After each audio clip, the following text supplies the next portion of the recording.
Vous aimez les grands orateurs, les gens qui sont éloquents, les gens qui donnent vie aux mots, mais vous ne savez pas toujours comment ils ont fait pour avoir cette capacité, la capacité d'émouvoir leur auditoire. Restez là, j'ai une bonne nouvelle.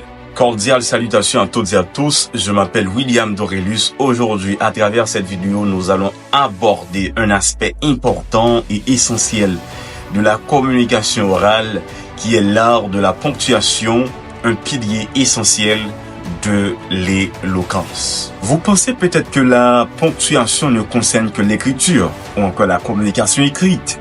Mais laissez-moi vous dire que la ponctuation joue un rôle crucial aussi dans nos discours ainsi que dans nos conversations. Et vous ne pouvez pas avoir un discours captivant, un discours, je dirais, qui est impactant si vous ne maîtrisez pas l'art de la ponctuation. Maintenant, c'est comment la maîtriser? La question que j'imagine déjà vous êtes en train de vous poser. Dans la communication orale, la ponctuation se fait remarquer par nos intonations, par nos pauses, ainsi que par nos respirations. C'est-à-dire, à l'écrit, si on est justement en train de lire quelque chose, c'est-à-dire quand on voit la virgule, ça va justement nous dire quelque chose. Quand on voit également le point d'interrogation, ça nous veut dire quelque chose quand même. Eh bien, à l'oral, quand on est justement en train de parler, la personne qui nous regarde ou encore qui nous écoute, c'est comme si cette personne était en train de nous lire. Vous voyez? C'est comme si le sens que cette personne va donner à ce que nous disons, eh bien, c'est comme si elle était en train justement de lire un livre. Donc, pour cette personne, vous êtes un livre ouvert. Eh bien, c'est la raison pour laquelle il y a un auteur qui dit que, eh bien, la ponctuation a une valeur émotive qui se précise par le jeu de nos pauses et nos accents. Qu'est-ce que ça veut dire? Cela veut dire qu'il y a certaines émotions, pour les faire passer, il faut jouer avec la ponctuation. Par exemple, si on prend la virgule, bon, de toute façon, c'est le tout premier exemple que l'on allait prendre quand même, puisque c'est le tout premier signe de ponctuation que l'on allait considérer. Si on prend la virgule qui permet au lecteur ou encore à la personne qui parle justement alors c'est d'abord un signe de ponctuation qui permet de marquer une coup de pause. Vous voyez? Donc, elle permet justement au lecteur de non seulement respirer, mais elle permet aussi, soit à la personne qui parle ou encore au lecteur, de donner du rythme à ce qu'elle dit. Imaginons par exemple cette phrase.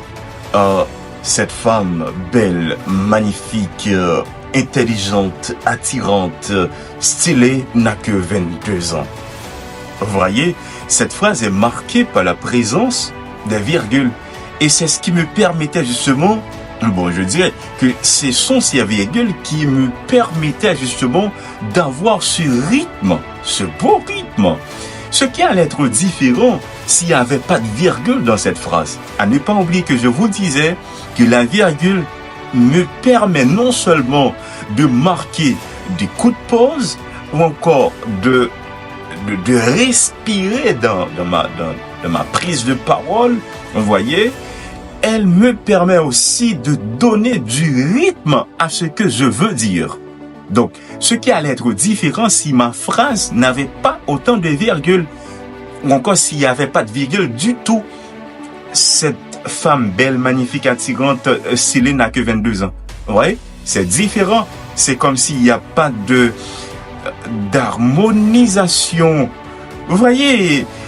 Qui est différent pour cette femme belle, attirante, magnifique, intelligente, Céline n'a que 22 ans.